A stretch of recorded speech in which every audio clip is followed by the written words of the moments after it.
अरे गाडी बघ समोर गाडी बघ लवकर. अरे जाऊ दे माहिती नको मारू त्याला. एकच माहिती पकडा लवकर त्याला. माईकने मारतील त्याला. कशाला माईक आईच्या गावात मारला. पडला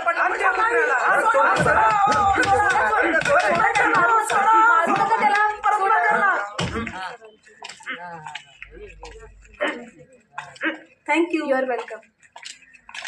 चोरी का केलीस? पोलिसांनी पकडलं असतं तर? अहो मॅडम घरी आहे उपाशी. सकाळपासून एका बर्गरवर आहे. काय? बर्गरवर सॉरी वडापाववर आहे. ठीक आहे, आता मी तुला पोलिसांकडे नाही देत, पण ह्यानंतर चोरी नको करू. नाही करणार मॅडम. आणि हे घे पैसे. आईला खायला लागले दे. काय आणि तू पण खा. हे काय चोराला पैसे देते. माहिती कुठे हे चाललंय? मोठ्या, मला नको शिकू. त्याची भूक त्याची मजबुरी आहे, कळलं ना मोठ्या? काल